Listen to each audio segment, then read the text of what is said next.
Hi everyone.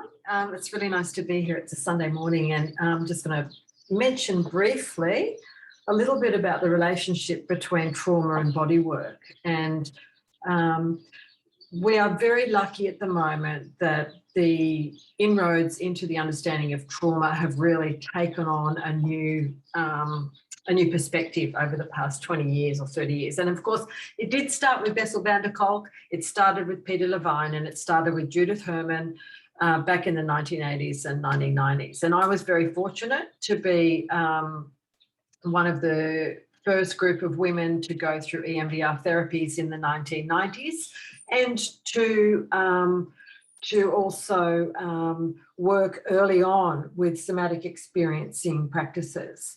And excuse me, that's what I want to talk about this morning. We're lucky because trauma has become destigmatized. We've moved a long way from 100 and whatever years ago, 120 years ago, when Freud was advocating the relationship between the Oedipal complex and hysteria and hysterical women. Fortunately, that kind of thinking is long gone, although in some areas in medicine it still kind of has its, it still filters through and pervades approaches, and it also affects our relationship to women socioculturally. But it is changing and it is really beautiful. And with the past 20 years has come a greater understanding of the relationship between body and trauma, and the need to treat the part of the mind and the part of the body that allows the trauma to be fully released. And it operates in a cycle.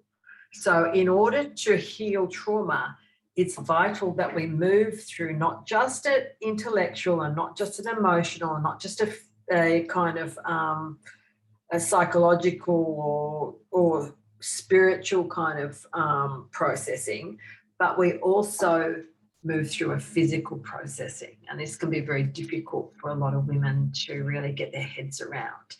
A lot of women with trauma histories end up with secondary and tertiary issues, such as food issues, eating disorders, poor attitude towards body. And that is often because, you know, some have quite extreme issues around self-harm and things, but it's often because they're stuck in the cycle of physical release of the trauma. And you can go and read all you want about trauma and you can do all that stuff. But until you start getting really clear on the need to work with the body in a compassionate and loving and gentle way, those issues will not be fully resolved. And unfortunately, that's because we are mammalia. We are a mammal. We have a prehistoric component to our brain where we still go into that prehistoric component of the brain when we go into fight, flight, freeze, fawn, and collapse. And that is the defensive grab bag of strategies that our body uses if we're threatened in some way. And threat is a part of life. At the moment, we're undergoing a collective trauma globally because of the pandemic with COVID. And whatever you want to think about that, that's just a reality. The world is in a state of collective trauma at the moment. Things are shutting down. People are becoming more defensive. Social contact has lessened and stuff. But when we look at how to heal that stuff, there's a lot that we can do physically. And what I'm going to be doing in my courses next year is introducing you to the physical component and the somatic healing that is very much a part of my integrated approach.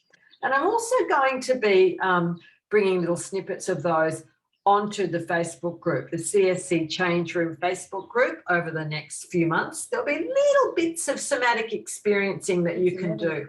They're not exactly, they're not really the same as kind of the stuff that Deb Dana and Peter Levine do, but they're very similar. And they'll be really useful to you if you have any kind of obstructions in your life physically. The physical realm is so important. I can speak so much about this. I am such an advocate of living in a way that's really connecting us with our ventral vagal area, which is our social emotional realm. It's where the joy comes. It's where the connection with other human beings comes.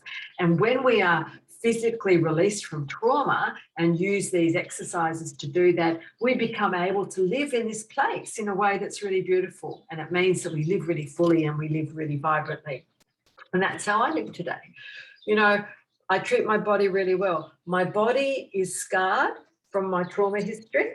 As you can see, you know, I have half removed tattoos on my body, and love tattoos for other people. Don't really want them anymore for myself, but they are really kind of interesting reminders of what I've been through and what I've overcome. And, you know, and it's really interesting aging and getting older and actually looking at our bodies and learning how to understand our mortality and also understand its beauty as well. And some of my somatic practices and my body work practices that I do with my coaching clients and that I do in the courses and that I will be doing in small increments on that Facebook group will be really beautiful and will really give you an ability to have a bit of a taste of that and hopefully make some changes in your own life. So have a beautiful Sunday. I hope you are enjoying life. It is spring here. It is beautiful. I have done some somatic practices and body work this morning. I'll be out planting trees this afternoon after some computer work. I love my life. I hope you love yours.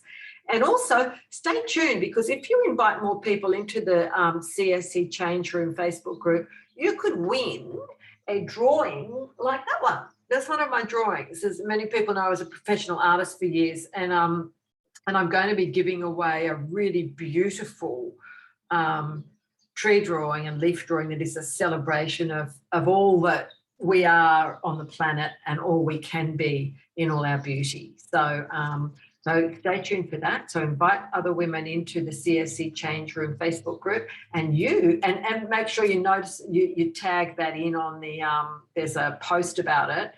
Tag onto that post who you've invited in, and that will put you in the running to win that drawing, which will be sent wherever you are in the world. It will be sent over to you, emailed over to you, and bring joy to you, hopefully. They're exquisitely beautiful and really part of what I'm on about, which is bringing joy and beauty and love to the world and doing it in a real way that doesn't shy away from the difficult things that we have to face and the real world issues that we have to face on a daily basis as women, as human beings, and as people walking the planet. So have a great day, and I'll speak to you soon. Bye.